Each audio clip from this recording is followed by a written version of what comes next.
혼자 남은 집에 처제가 찾아왔습니다.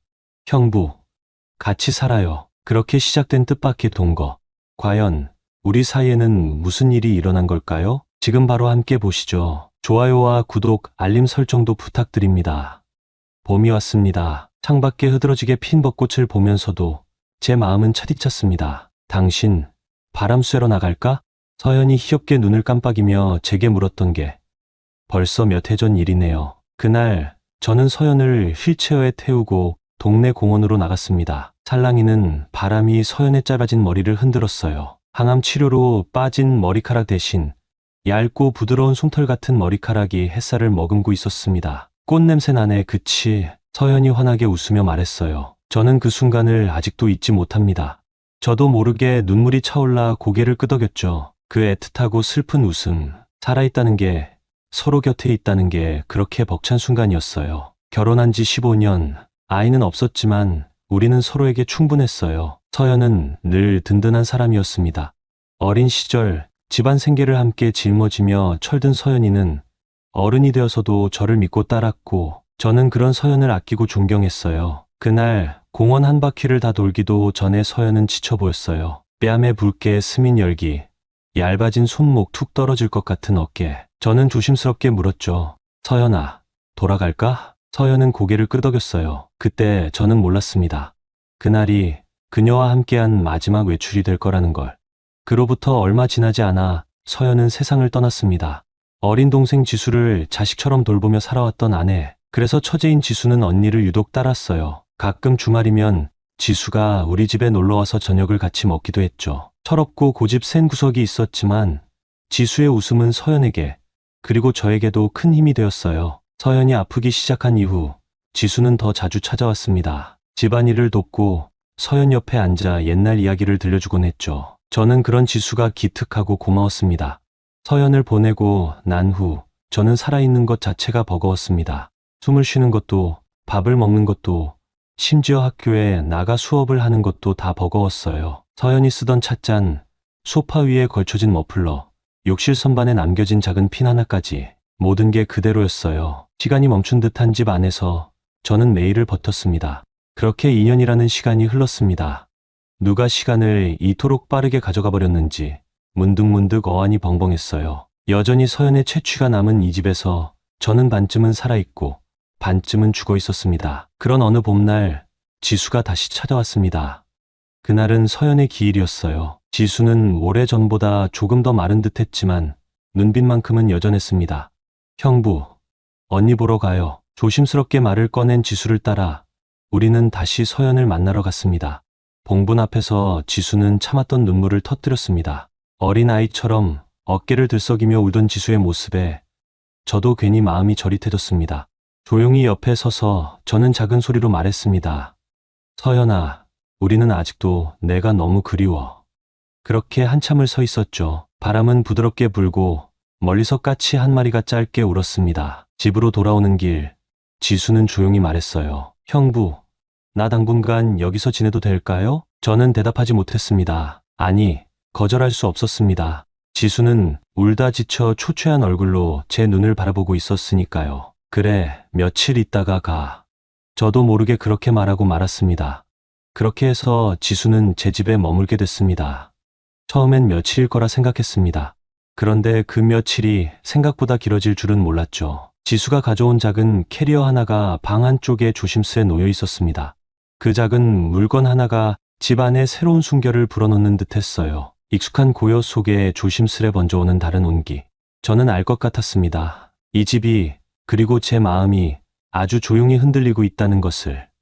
서연이가 떠난 후 이 집은 멈춰버린 시간이었습니다. 햇살이 들어오는 거실, 서연이 좋아하던 작은 화분들, 주방 싱크대 옆에 놓인 찻잔까지 모든 것이 그날의 모습 그대로였습니다. 먼지가 쌓여가는 것도, 커튼이 햇빛에 발해가는 것도 마치 서연이 돌아올까봐 조심스럽게 기다리는 듯 했어요. 지수가 집에 들어와 짐을 풀었을 때 저는 괜히 불편했습니다. 집안에 퍼지는 낯선 샴푸 냄새, 새로운 발자국 소리, 누군가가 냉장고 문을 여닫는 소리까지 익숙하지 않은 모든 것이 서연과 저만의 공간을 조금씩 침범하는 듯 했어요. 하지만 동시에 살아있다는 기분이 조금은 들기도 했습니다. 웃긴 말이죠. 슬픔에 짓눌려 숨만 쉬던 제 일상에 누군가의 기척이 생긴 것만으로도 마음 한구석이 움찔거렸습니다. 지수는 조심스러웠습니다. 집안 구석구석을 눈치 보며 움직였고 방 청소도 식사 준비도 제게 물어가며 했어요. 그 모습이 안쓰럽고 또 고마웠습니다. 형부, 오늘 저녁은 제가 할게요. 지수는 쑥스럽게 웃으며 주방으로 갔습니다. 싱크대 앞에 서 있는 지수의 뒷모습을 보는데 순간적으로 서연이 겹쳐 보였습니다. 짧게 끄는 단발머리, 작은 어깨, 허둥대며 식사를 준비하던 모습까지. 저는 얼른 고개를 돌렸습니다. 지수는 지수였고 서연은 서연이었습니다. 섣불리 겹쳐 보아선 안 되는 거였지요. 식탁에 둘이 마주 앉아 소박한 저녁을 먹었습니다. 콩나물국, 계란말이, 그리고 김치. 서연이 살아있을 때 자주 차리던 밥상이었어요. 형부, 많이 안 드시네요. 지수가 조심스럽게 물었습니다. 저는 억지로 웃어 보이며 숟가락을 들었습니다. 괜찮아, 맛있어. 지수는 안도하는 듯 미소를 지었습니다. 그 모습이 또 서연 같아서 가슴이 미어졌어요. 식사를 마치고 지수는 살금살금 집안을 둘러보았습니다. 액자 속 서연의 사진 앞에서 한참을 서 있더군요. 사진 속 서연은 밝게 웃고 있었습니다. 언니는 항상 웃고 있었어요. 힘들어도. 지수의 목소리가 떨렸습니다. 저는 아무 말도 하지 못하고 조용히 지수 옆에 섰습니다. 두 사람의 시간을 방해하고 싶지 않았어요. 그날 밤 저는 침대에 누웠지만 쉽게 잠들지 못했습니다. 지수가 있는 집, 그 존재가 제 마음을 어지럽히고 있었습니다. 서연을 잊고 싶지 않았습니다. 아니, 잊을 수 없었습니다. 하지만 이 외로움도 부정할 수는 없었습니다. 깊은 밤, 거실 쪽에서 들려오는 가벼운 발소리에 저는 잠시 눈을 떴습니다. 지수도 쉽게 잠들지 못하는 것 같았습니다. 텅 빈 집에 울려 퍼지는 작은 소리들. 그 속에서 저는 생각했습니다. 나는 정말 살아있는 걸까? 그렇게 지수가 제 집에 머문 지 며칠이 지났습니다.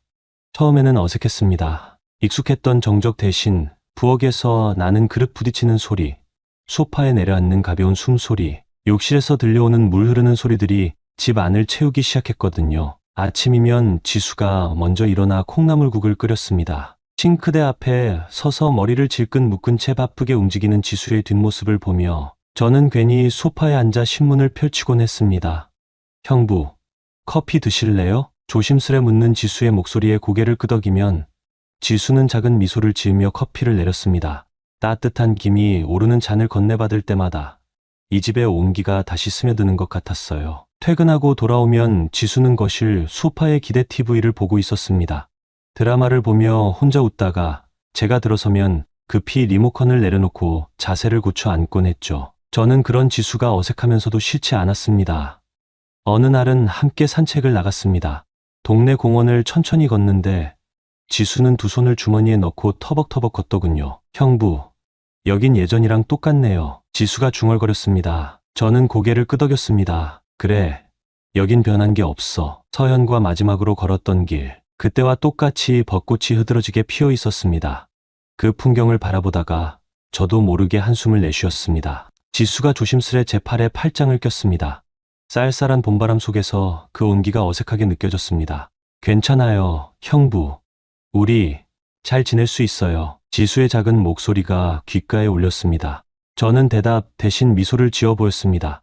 그렇게 천천히, 아주 천천히 마음을 열어가는 것 같았습니다. 밤이면 지수는 조심스레 서연의 방 앞을 지나쳤습니다. 문을 열지는 않았어요. 그저 문 앞을 스치듯 지나가며 잠시 멈칫할 뿐이었죠. 저 역시 그 방은 감히 열 수 없었습니다.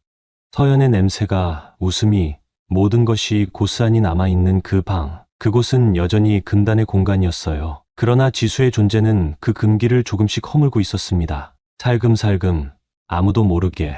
그렇게 우리는 서로의 슬픔을 조심스럽게 품으며 같은 지붕 아래 다른 고요를 살아가고 있었습니다. 어느덧 지수가 제 집에 머문 지 보름이 가까워졌습니다. 처음엔 며칠만 있다 간다더니 별다른 말 없이 자연스럽게 함께하는 시간이 늘어났습니다. 저도 그걸 굳이 물어묻거나 재촉하지 않았습니다. 아니, 어쩌면 하지 못했다는 게 맞을지도 모르겠습니다. 그날 저녁 지수는 퇴근한 저를 기다리고 있었습니다. 테이블 위에는 간단한 안주와 와인 한 병이 놓여 있었어요. 형부, 오늘은 가볍게 한잔해요. 지수는 쑥스럽게 웃으며 잔을 내밀었습니다. 저도 모르게 웃으며 고개를 끄덕였죠. 오랜만에 아무런 이유 없이 마시는 술이었습니다. 와인잔이 몇 번 부딪히고 우리 둘은 조금씩 취기가 올랐습니다. 분위기는 부드러웠고 말수도 조금씩 풀어졌습니다. 제가 먼저 입을 열었습니다. 지수야, 넌 왜 이렇게 좋은데 남자를 안 만나? 지수는 와인잔을 천천히 돌리다 말고 웃어버렸습니다. 좋은 남자가 없어요. 요즘은 다들 별로예요. 툭 던진 말이었지만 지수의 눈빛은 어딘가 진지했습니다. 형부 같은 사람 있으면 바로 만나죠. 그 말에 저는 헛기침을 하며 웃어넘겼습니다. 에이, 서연이한테 다 들었어. 내 눈이 높은 거 아니야? 지수는 쿡 웃으며 잔을 비웠습니다. 형부는 진짜 좋은 사람이에요. 저 어릴 때부터 그렇게 생각했어요. 그 말에 괜히 가슴이 두근거렸습니다. 술 기운 때문이었을까요? 잔이 오가고 지수와 저의 무릎이 가볍게 부딪혔습니다. 지수는 웃으며 괜찮다는 듯 다시 잔을 들이켰습니다. 그런 스친 순간들조차 제 마음을 두드렸습니다. 시간이 꽤 흐른 뒤 지수가 잔을 내려놓으며 말했습니다. 형부, 우리 이제 그만 마셔요. 취한 것 같아요. 저도 고개를 끄덕였습니다. 그래, 너무 많이 마셨네. 지수는 자리에서 일어나 샤워하러 들어갔습니다. 저는 남겨진 테이블 위를 정리하고 소파에 앉아 TV를 보며 멍하니 있을 때였습니다. 욕실 문을 살짝 열고 지수가 말했습니다. 형부, 수건 하나만 갖다 줄 수 있어요? 수건을 다 쓴 것 같아요. 저는 얼른 수건을 들고 욕실 앞으로 다가갔습니다. 수건을 문 앞에 놓으려는 순간 욕실 문이 살짝 열렸습니다. 그 틈으로 습기 가득한 욕실 안이 보였고 김이 서린 거울 너머로 지수의 실루엣이 흐릿하게 비쳤습니다. 아찔했습니다. 물에 젖은 슬림한 몸매, 부끄러울 만큼 선명한 곡선. 저는 숨을 삼킨 채 얼어붙었습니다. 얼른 수건을 문 앞에 내려놓고 돌아섰습니다. 심장은 미친 듯이 뛰었고 손끝이 떨렸습니다. 지수는 아무렇지 않게 수건을 챙겨 다시 문을 닫았습니다. 저는 소파로 돌아와 앉았지만 마음이 진정되지 않았습니다. 그렇게 불을 끄고 방으로 들어가 침대에 누웠습니다. 하지만 쉽게 잠이 오지 않았습니다. 침대에 누워 천장을 바라보며 한참을 뒤척였습니다. 온몸이 지쳐 있었지만 마음만은 번잡하게 소란스러웠습니다. 지수의 웃음, 젖은 머리카락, 거울에 비친 흐릿한 실루엣이 머릿속을 떠나지 않았습니다. 이건 무슨 감정일까? 나는 스스로를 질책하며 한숨을 쉬었습니다. 복잡한 생각을 뒤척이며 시간이 흐르고 목이 말라 조심스럽게 거실로 나갔습니다. 그때 지수의 방 쪽에서 이상한 소리가 들렸습니다. 조심스레 다가가 방문에 귀를 대어 보았습니다. 숨죽이고 들었지만 분명히 들렸습니다.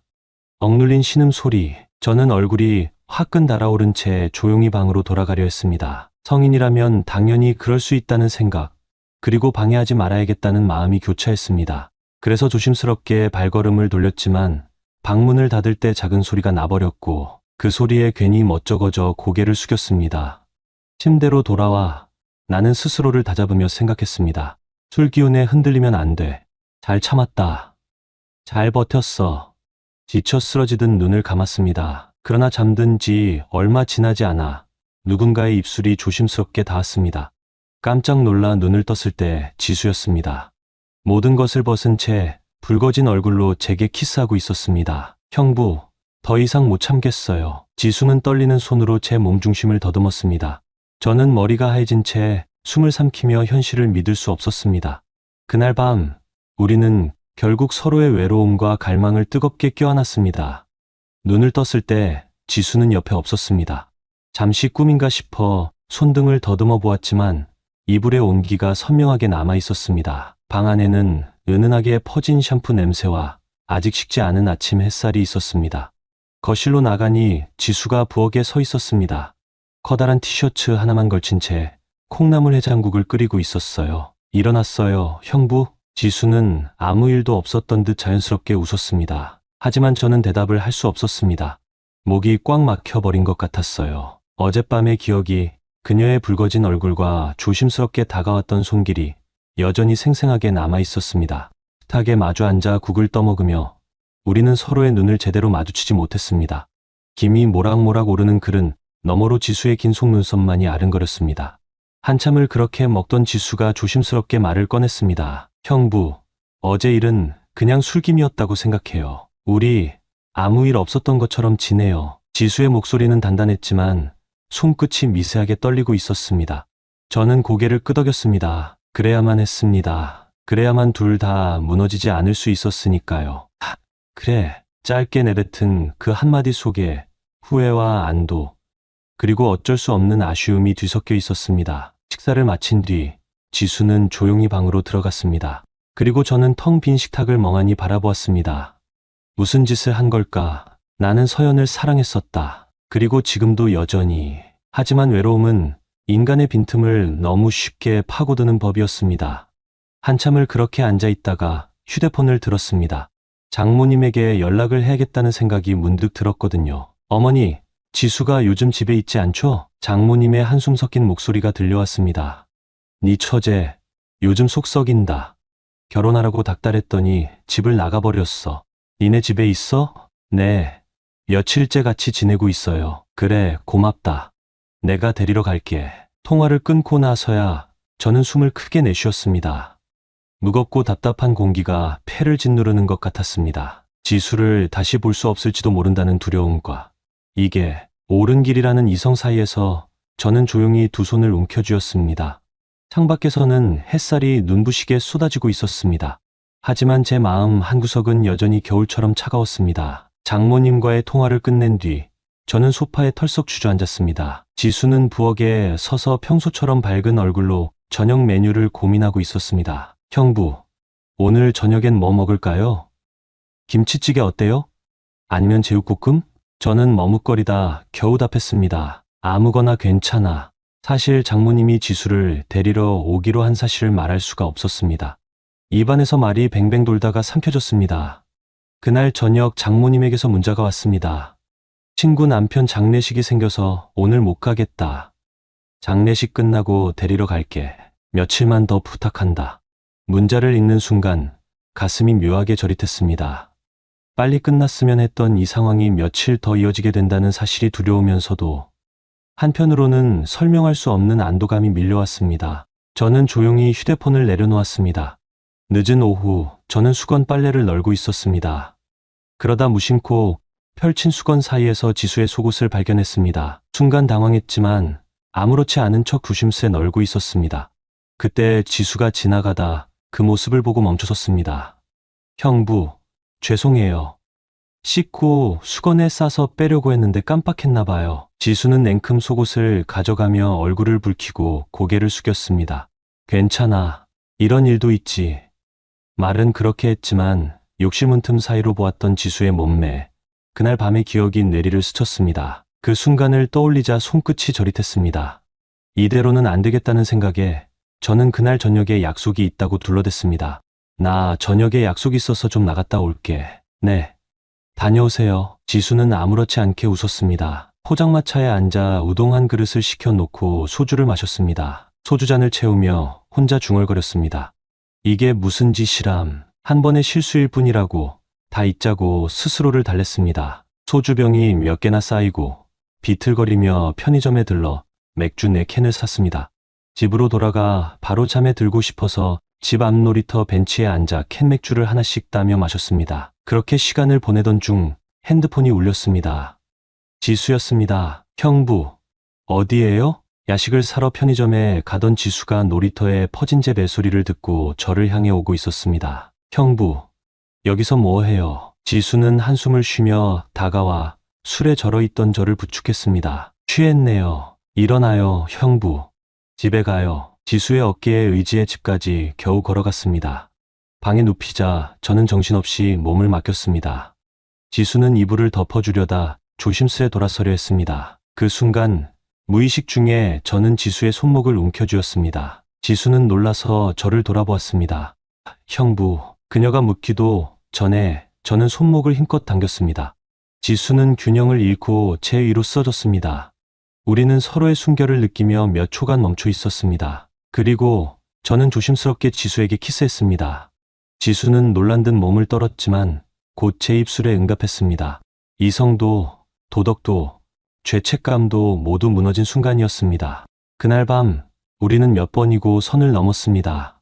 맞닿은 살결은 불에 댄 듯 뜨겁고 숨결은 서로의 귀에 부딪혀 더욱 거칠어졌습니다. 젖은 듯 끈적한 땀이 서로의 몸을 적시고 손끝이 지나가는 자리에 전율이 퍼졌습니다. 숨소리, 미세한 떨림, 온기와 향기까지 모든 것이 얽히고 뒤엉킨 채 긴 시간 동안 서로를 끌어안았습니다. 아침 햇살이 창문 틈 사이로 조용히 스며들었습니다. 눈을 뜨자 가장 먼저 느껴진 것은 내 팔 위에 얹힌 따뜻한 무게였습니다. 고개를 돌리니 지수가 제 팔을 베고 조그맣게 숨을 쉬고 있었습니다. 숨결이 팔을 간지렸고 온몸에 전해지는 지수의 채우는 말로 표현할 수 없는 감정을 일으켰습니다. 부스스하게 흩어진 머리카락, 햇살에 비친 뺨, 부드럽게 일렁이는 가슴선. 순간 그 모습에서 서연의 흔적을 봤습니다. 아내를 떠올리자 가슴 한구석이 조여왔지만 이상하게도 그 아픔은 오래 머물지 않았습니다. 지금 이 순간 내 품에 안긴 따스한 생명, 지수의 부드러운 살결이 모든 이성을 덮어버렸으니까요. 나는 조심스럽게 몸을 움직였습니다. 지수는 밝은 게 부끄럽다며 팔 안에서 몸을 둥글게 말며 돌아누웠습니다. 그 무심한 움직임에 온몸이 저릿하게 반응했습니다. 아침이라 제 몸 아래는 단단히 반응하고 있었습니다. 팔 베개한 손으로 지수를 감아 자연스럽게 가슴 위에 손이 얹혔습니다. 따뜻하고 부드러운 촉감이 손바닥을 타고 올라왔습니다. 지수는 작게 움찔했지만 저항하지 않았습니다. 나는 숨을 죽이며 다른 손으로 다리 사이로 손을 뻗었습니다. 그리고 천천히 아주 부드럽게 다리선을 따라 쓸어내렸습니다. 몸은 정득했습니다. 지수의 숨결이 조금씩 거칠어지고 몸이 살짝 긴장하는 게 느껴졌습니다. 나는 한 손으로 지수의 허리를 당겼습니다. 지수의 엉덩이가 내 허리와 맞닿았고 나는 조심스럽게 그러나 더는 참지 못하고 엉덩이 사이로 단단히 커진 것을 밀어넣었습니다. 햇살 아래 조용한 아침 속에서 우리 둘의 숨소리만이 방안을 메웠습니다. 말 한마디 없이 우리는 천천히 서로를 받아들였습니다. 지수는 작은 소리로 숨을 토했고 나는 조심스럽게 그러나 깊게 그녀를 품었습니다. 서로의 살결이 끈적이듯 엉겨붙었고 이마를 맞대고 뺨을 스치며 다시 한번 서로를 가득 채워갔습니다. 아침 공기 속에는 햇살보다 더 따뜻한 온기와 서툴지만 간절한 애정이 가득했습니다. 서연에게 미안한 마음은 이상하게도 점점 옅어져 갔습니다. 이 순간만큼은 내 모든 감각이 눈앞에 있는 지수만을 향하고 있었습니다. 샤워기 물소리가 욕실 가득 울렸습니다. 우리는 아무렇지 않은 척 서로의 몸을 씻어주었습니다. 그러나 물기 어린 손길은 금세 다시 불타올랐습니다. 욕실 벽에 등을 기대고 지수의 젖은 머리카락을 넘기며 나는 조심스럽게 입을 맞췄습니다. 지수도 더는 망설이지 않았습니다. 주저앉아 저를 바라보며 다리 사이를 핥기 시작했습니다. 식탁에서도 마찬가지였습니다.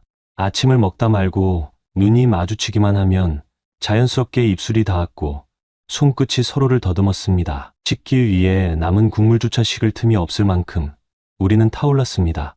대화는 점점 줄어들었습니다. 오로지 눈빛과 숨결로만 마음을 전했습니다. 그렇게 하루가 지나고 또 하루가 지났습니다.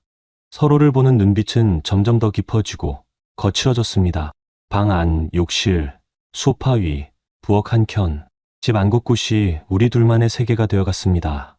그러던 셋째 날 오후 문득 장모님의 얼굴이 떠올랐습니다. 처제를 데리러 오겠다고 했던 그 말이 이제는 아득한 현실로 다가왔습니다. 아직 지수에게 장모님이 데리러 온다는 말을 못했습니다. 심장이 먹먹했습니다. 지수를 안고 있는 이 시간이 너무 따뜻하고 소중했기에 더 두려웠습니다. 저는 깊게 숨을 들이쉬었습니다. 지수는 방 안에서 옷을 갈아입고 있었습니다. 그 모습조차 눈을 뗄 수 없을 만큼 아름다웠습니다. 하지만 알고 있었습니다. 이 시간이, 이 행복이 오래 갈 수 없다는 걸. 현관 초인종이 울렸습니다. 심장이 철렁 내려앉았습니다. 저는 망설이다가 천천히 일어섰습니다. 문을 열자 장모님이 서 계셨습니다. 작은 손가방을 하나 들고 어딘가 단단히 굳은 표정으로 왔어요. 어머니, 겨우 입을 떼며 인사를 했습니다. 장모님은 고개를 끄덕이더니 아무 말 없이 거실로 들어섰습니다. 지수는 아직 방 안에 있었습니다. 장모님이 오신 것도 짐을 챙겨야 한다는 것도 아무것도 모른 채 거실에 앉은 장모님은 소파에 등을 기대고 짧은 숨을 고르셨습니다. 저는 옆에 서서 어떻게 해야 할지 몰라 발끝만 내려다봤습니다. 형부, 저녁 뭐 먹을까요? 지수가 방에서 환하게 웃으며 걸어 나왔습니다. 그러다 거실 소파에 앉아있는 장모님과 눈이 마주쳤습니다. 지수의 발걸음이 딱 멈췄습니다. 엄마. 지수는 믿을 수 없다는 듯 장모님을 바라봤습니다. 눈동자가 서서히 떨리기 시작했습니다. 지수는 어리둥절한 얼굴로 저를 바라봤습니다. 눈빛이 물었습니다. 왜 아무 말도 안 했어요? 저는 아무 말도 할 수 없었습니다. 마른 침을 삼키며 고개를 숙였습니다. 지수는 서서히 고개를 떨구었습니다. 그리고는 방으로 들어가 문을 닫았습니다. 짧은 시간이었지만 무거운 침묵이 집 안가득 내려앉았습니다. 장모님은 한숨을 길게 쉬고 조용히 말씀하셨습니다. 내가 불편할까봐 빨리 데리러 오려 했어. 고맙다. 이서방, 지수, 전현 성질머리 알아서 그렇지. 마음은 여려. 그 말을 듣는 순간 저는 가슴 한쪽이 미어졌습니다. 서연을 먼저 보낸 저를 안쓰러워하며 조심스럽게 건네는 장모님의 고마움.